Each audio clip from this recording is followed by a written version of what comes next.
news coming in from Jammu and Kashmir, and the police have averted a major terror attack in Jammu and Kashmir. The terrorists fired at a police force.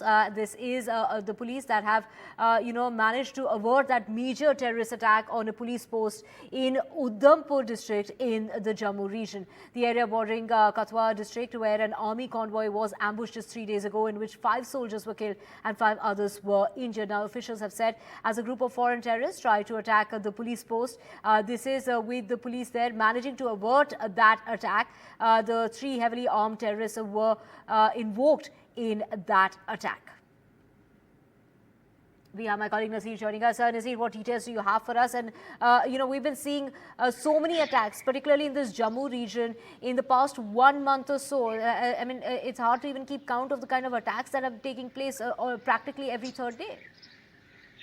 Well, there have been 3 incidents, terror-related incidents in 3 days. First in Kutwaz, Badnote area, then in Doda, and yesterday evening in Basantgarh of Udhampur. All 3 districts in Jammu region.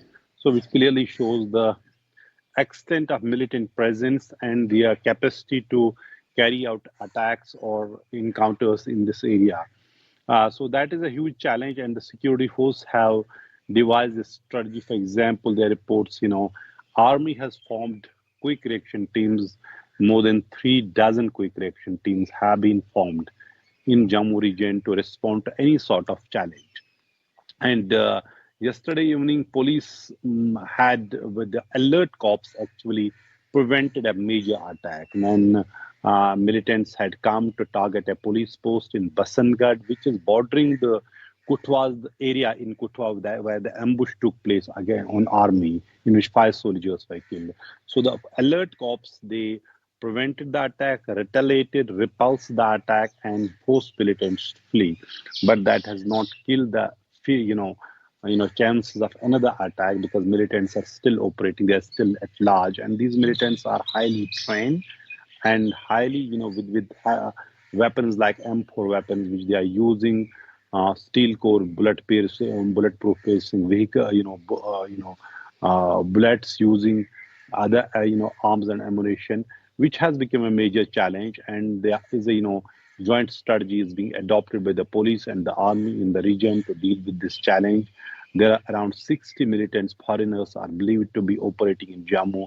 They have formed multiple groups, and that has become a challenge. But yesterday evening, alert corps prevented the attack, retaliated, repulsed the attack, and forced militants to flee. This clearly shows when police and the security force are on high alert, it can prevent the attack, but the challenge remains when these militants are neutralized, how they can be tracked down, and how all this has happened when Jammu was completely peaceful, and it has become the biggest site of most of the attacks in Jammu and Kashmir.